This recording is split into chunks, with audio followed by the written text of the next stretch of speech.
বাংলাদেশে অবস্থিত আলেকজান্ডার মেঘনা ঘাটটির নামকরণ করা হয়েছে আলেকজান্ডার ম্যাকেঞ্জির নামে, যিনি 1887 থেকে 1890 সাল পর্যন্ত বাংলার লেফটেন্যান্ট গভর্নর হিসেবে দায়িত্ব পালন করেছিলেন। ম্যাকেঞ্জির আমলে 19 শতকের শেষের দিকে ঘাটটি প্রতিষ্ঠিত হয়েছিল, তবে নামকরণের সঠিক বছরটি নিশ্চিতভাবে বলা হয়নি। নথিভুক্ত এই নামকরণটি ছিল মেঘনা নদীর তীরে পরিবহন ও অবকাঠামো উন্নত করার একটি বৃহত্তর প্রচেষ্টার অংশ, যা এই অঞ্চলে আরও ভালো সংযোগ এবং বাণিজ্যের সুবিধার্থে।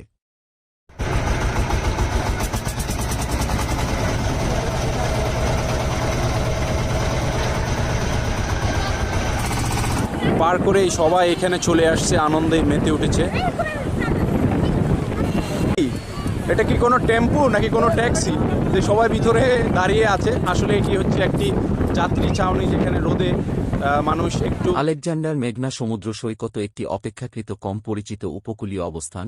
সমুদ্র সৈকতটি বাংলাদেশের মেঘনা নদী এবং বঙ্গোপসাগরের সঙ্গমস্থলের কাছে অবস্থিত।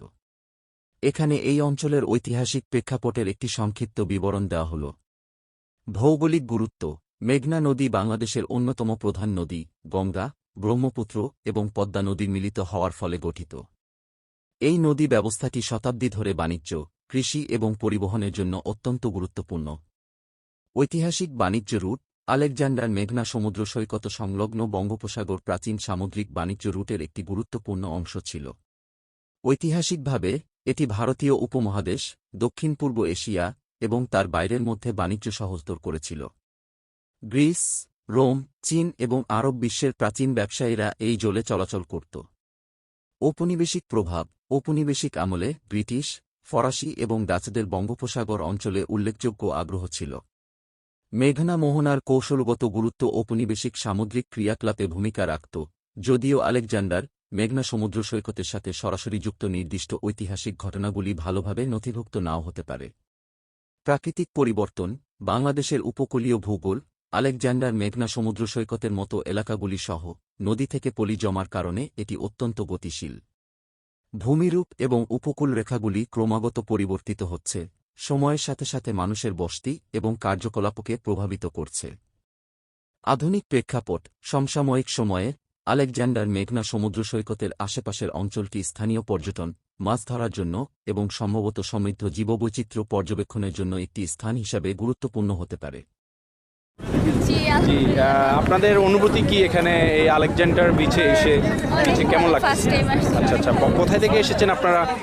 আমরা বিনোদপুর থেকে আসছি। বিনোদপুর, তার মানে নোয়াখালী সদর মাইজদির পাশেই বিনোদপুর থেকে এসেছেন।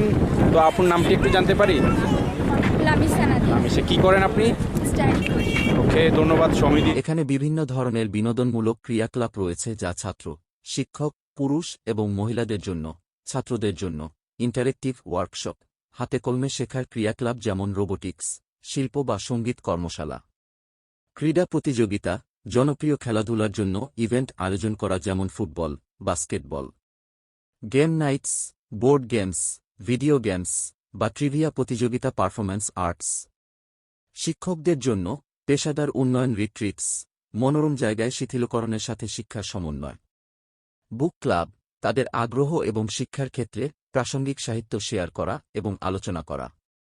সামাজিক সমাবেশ, নৈশভোজ, পার্টি বা পিকনিক বন্ধুত্ব গড়ে তোলার জন্য। পুরুষদের জন্য স্পোর্টস লিগ, ফুটবল, বাস্কেটবল বা ক্রিকেটের মতো খেলার জন্য স্থানীয় লিগ আয়োজন করা। শখ ক্লাব: মাছ ধরা, মডেল বিল্ডিং বা গেমিংয়ের মতো আগ্রহের উপর ফোকাস করা গ্রুপ। ওয়ার্কশপ এবং সেমিনার: বিষয় যেমন আর্থিক পরিকল্পনা, দায় বাড়ির উন্নতি বা গাড়ির রক্ষণাবেক্ষণ। আউটডোর অ্যাডভেঞ্চার: ক্যাম্পিং, হাইকিং বা ফিশিং ট্রিপ। সূর্যাস্ত্র এই জায়গার মধ্যে দেয়া যায়। আর এর মধ্যে কিন্তু অনেক নৌকা রাইড টাইডও আছে। আপনার ঘরে ওই শহর আছে মনে হে হায় আই যাই না অবশ্য, সেই শহরের মধ্যে আপনার ঘরে নৌকা দিয়ে লই যাইব আবার লই আইব, বুঝেননি? তো এখানে আপনারা নৌকা রাইডও করতে নারবেন, তার নদীর হায় হায় ঘুরতে নারবেন, ঘুরার স্বাদ উপভোগ করতে নারবেন আর কি। অনেকে হয়তো কমেন্ট করে প্রশ্ন করতে আর নৌকা রাইডে কত করে লাগে। আসলে ভাই আই জানি না, আই নৌকার মধ্যে উঠি না, আই রাইডের কত জানি না কত করে লাগে। আপনারা আই ঘুরি গাড়ি নৌকা টোকা ভ্রমণ করি যাইতে নারেন এই জায়গাখানেতেই। দূর দূরান্তের অনেকে হয়তো শহর আলেকজান্ডার নাও চিনতে নারেন। এই শহর আলেকজান্ডার হয়েছে লক্ষ্মীপুর জেলার রামগতি উপজেলার মধ্যে এই শহর আলেকজান্ডার খান, বুঝেননি? তা আপনারা মাইজদি থেকে আলেকজান্ডার মেঘনা ঘাটের দূরত্ব প্রায় 35 কিলোমিটার। মাইজদি থেকে সরাসরি সিএনজি পাওয়া যায়, আবার সোনাপুর থেকে বাসযোগেও সেখানে যাওয়া যায়। তবে বাস সবচেয়ে নিরাপদ, কারণ সিএনজিগুলো বেপরোয়াভাবে চালানো হয়, যার ফলে প্রায় সময় দুর্ঘটনা ঘটে থাকে।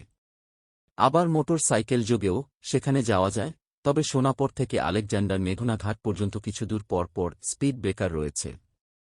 তাই মোটর সাইকেল ড্রাইভ করতে সাবধানতা অবলম্বন করতে হবে। ব্যক্তিগত গাড়ি ড্রাইভ করলে সাথে প্রয়োজনীয় কাগজপত্র রাখবেন, কারণ ওদিকের রাস্তায় বেশিরভাগ সময় অর্থাৎ প্রায় 10টা থেকে 1টা পর্যন্ত রাস্তায় ট্রাফিক পুলিশ দেখা যায়। যে কোনো ক্ষেত্রে হোক যাতায়াতের সময় দামাদামি করে রেট ঠিক করে গাড়িতে চড়বেন। কিনে আইব মানে ঈদের সময়টা কিনে আইব আর কি। তো আপনারা মনে করেন এক হিসাবে ঈদ উপলক্ষে এই ভিডিওটা দিছি, মানে এই জায়গার মধ্যে আপনারা ঘুরনের লাই আইনের লাই করতে এসে আর কি। কারণ অনেক জায়গাতে অনেক মানুষ আই এই জায়গার মধ্যে ঘুরনের লাই, অনেকে তো লক্ষ্মীপুর নোয়াখালী চিন্তা করেন মানুষে কোনায় যাবেন ঘুরতেন, তো আইতেন হারে নদীর হায়ের এই দৃশ্যটা সাউনের লাই।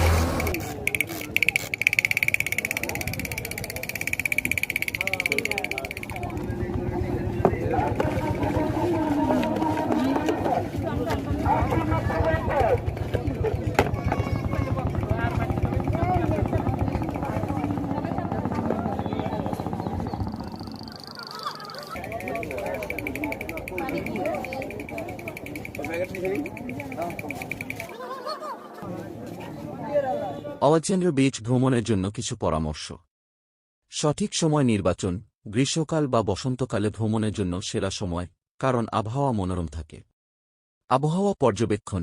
যাওয়ার আগে আবহাওয়ার পূর্বাভাস দেখে নিন। ঝড় বৃষ্টি থাকলে ভ্রমণ পিছিয়ে দিন। প্রয়োজনীয় জিনিসপত্র, সানস্ক্রিন, সানগ্লাস, হ্যাট এবং স্যান্ডাল অবশ্যই সঙ্গে নিন। আরও একটি ছাতা বা সানশেড নিতে পারেন। খাবার ও পানি। পর্যাপ্ত পরিমাণে পানি ও হালকা স্ন্যাক সঙ্গে রাখুন। নিরাপত্তা। সাঁতার কাটার সময় সতর্ক থাকুন এবং লাইফগার্ডের পরামর্শ মেনে চলুন। পরিষ্কার পরিচ্ছন্নতা। আপনার আবর্জনা পরিষ্কার রাখুন এবং পরিবেশ রক্ষার জন্য পরিবেশ বান্ধব পণ্য ব্যবহার করুন। আরামদায়ক পোশাক।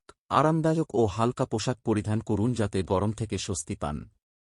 সঙ্গী। পরিবারের সদস্য বা বন্ধুদের সাথে নিয়ে যান। একসঙ্গে সময় কাটানো আরও উপভোগ্য হবে। এই পরামর্শগুলি মাথায় রেখে আপনি নিশ্চিন্তে এবং আনন্দদায়কভাবে আলেকজান্ডার বিচ উপভোগ করতে পারবেন। তাকে কি করে ও শ্রুতে চোখে যাইব রে, নিয়তির খেলা বোঝা বড়।